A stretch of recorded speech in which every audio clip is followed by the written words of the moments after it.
Hello again, book fans, music fans, and rock bio fans. I am here to do a review of this book called Last Rites by Ozzy Osbourne. Now, you may recall that Ozzy Osbourne had already made an autobiography called I Am Ozzy, which I have also reviewed on this channel, linked below. And so, what I'm going to do is I'm going to tell you what this is, what that was, and what you're getting here.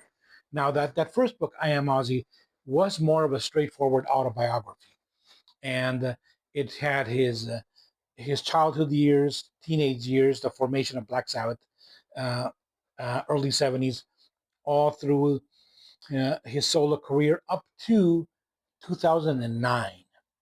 So this particular book uh, starts in, I believe, in late 2018. Yes. Uh, he says the chain of events in this book starts in around 2018, even though he does go into matters prior to that. For instance, the Black Sabbath album 13, their last studio album, and there's several other things. Okay. So this starts off later off in life. As we know, sadly, he passed away. Uh, Ozzy sadly passed away in I believe it was July 2025. Okay, so it's been more than a year now. I believe a year and a month or so since his passing, and that's what Last Rites is. It's the very end of his life, and what marked the very end of Ozzy's life? Well, I'm afraid a lot, and I mean a lot of uh, medical situations. In fact, the grand majority of what is in this book is Ozzy Osbourne's medical woes, of which there were many.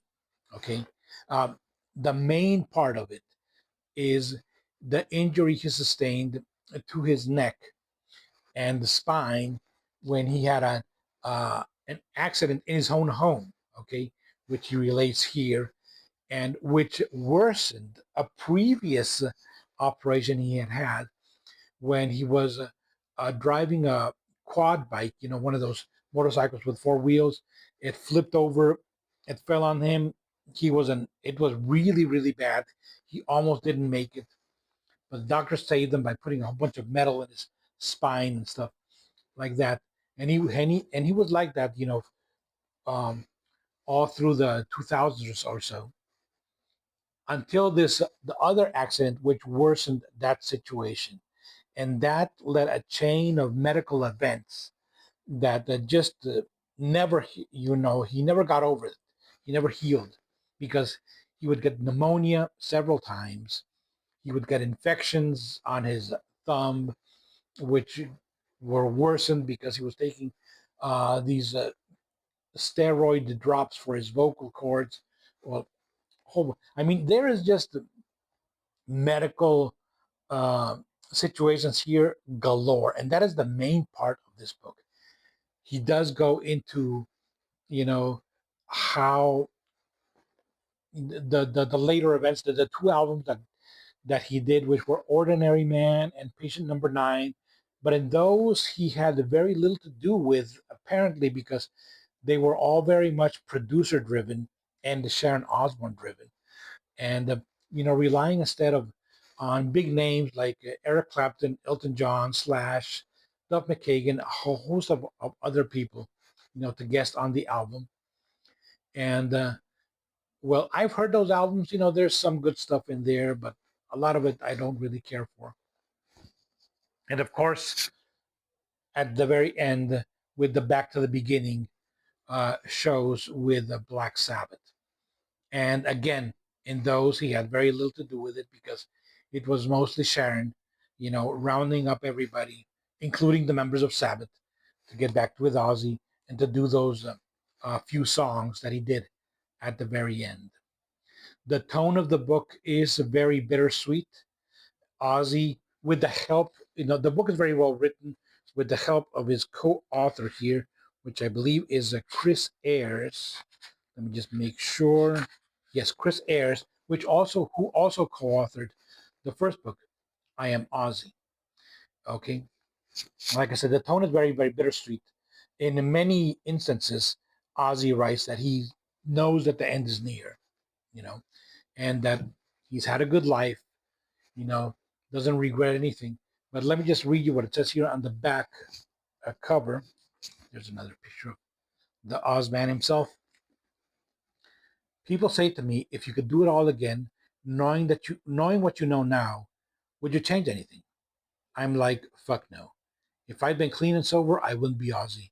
If I'd done normal, sensible things, I wouldn't be Ozzy, which is very much true. Okay. All right, there. There is very little talk about the musical side of things. You know, um, some he mentions Zach Wild a little bit more than he did in the first one. He also goes into uh, some other instances of the past, such as when Jakey Lee was in the band, and also he goes and relives again something that was painful for him until the very end, which was the death of Randy Rhoads, and I believe her name was Rachel, who was a wardrobe person during that tour. You know, the people that died in that car crash. I mean, in that plane crash, along with the pilot. All right. So he goes into that again, and he mentions it several times during the book as if it was some sort of recurring nightmare or so. You know, so Last Rites is a book that is necessary only if you really want a very complete picture of Ozzy's life until the end, and get ready to read a lot of medical stuff. Get ready for that because that's the main part of this book. If you want a much more of an Ozzy Osbourne autobiography, um, check I Am Ozzy, the previous book. But anyway, Last Rites by Ozzy Osbourne. Here it is. Thank you very much for watching. Keep reading, keep rocking.